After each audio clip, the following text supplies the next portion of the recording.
Wow, wow, wow, wow, wow, wow. Oh my god. Nè bà. Kể bênนี้nóไปได้กดพอวิดีโอ กดอยู่ๆ tới ស្រាប់តែ fan គាត់ឃើញគាត់ឃើញអួតពេកដល់ពេលអួតពេកគាត់ប្រមូលមួយស្មើបណ្ដោយគ្នាយើងបាទឥឡូវយើងចាំមើលថាតើគាត់មួយស្មើហ្នឹងអ្នកណាអ្នកឈ្នះបាទប៉ែ AG នេះគាត់ប្រមូលប៉ែខាងមូលនេះមួយស្មើគ្នាយើងបាទធម្មតាទេហើយចូលមកបាទចៅអីតម្លាក់ ID មកហើយបាទដាក់យកតែម្ដងអត់មានគីឡូមួយថាមូលទេ AG នេះហ៎បើវាយអត់មានធ្លាក់ឈាមហ្មងណាគ្នាយើងមើលប៉ែខាងមូលមើលវាយអត់មានធ្លាក់ឈាមហ្មងម៉ែមិនធម្មតាទេ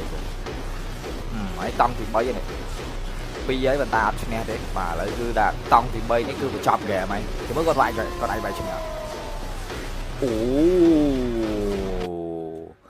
បាទកុំចូលបាទហើយគេតម្លាក់ ID អីគេនេះ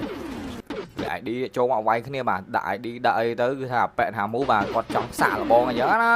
ហើយប៉ះគាត់យ៉ាងមើលចិត្តដែរអញដល់ពេលតែគេចង់មួយស្មើចឹងក៏ដាក់តែម្ដងមើលវាយ៉ាងម៉េចវិញបាទប៉ែថាមុខនេះបើមួយស្មើខ្ញុំគាត់ថាมันអាចទៅរួចទេគ្នាយើងបាទมันអាចទៅរួចទេមួយស្មើមកអាប៉ែថាមុខតែបើ1.5អីខ្ញុំគាត់ថាអាចវាយវាទៅរួចបានអាប៉ែថាមុខបើសិនជាប៉ះគេចេះលេងគឺវាអញ្ចឹងគ្នាយើងបាទប៉ះគេចេះលេងគឺចង់ខ្លាំងអញ្ចឹងតែម្ដងបាទចឹងពេលខ្លះយើងប៉ះថាមុខខ្សោយយើងគិតថាហេរ៉ូយើងអាចវាយទៅលើហេរ៉ូនឹងស្រួលតែដល់ពេលដែលយើងជួបរបស់ពិតយើងប៉ះរបស់ពិតទើបដឹងថាអូវាលំបាកប៉ុណ្ណាពិបាកចូលវាយប៉ុណ្ណាបានន័យថាដល់ពេលដែលគេលេងយូរទៅគេដឹងពី skill ទាំងអស់ហ្នឹង skill hero នីមួយណាអញ្ចឹងគេដឹងទាំងអស់អញ្ចឹងដល់ពេលដែល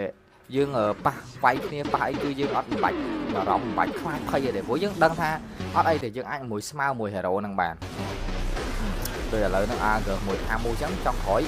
03បាទ03បាទនេះយើងបាទណា03ở trong khỏiនេះ03អញ្ចឹងចង់មួយស្មើអីទៀតតម្លាក់ ID មកបាទ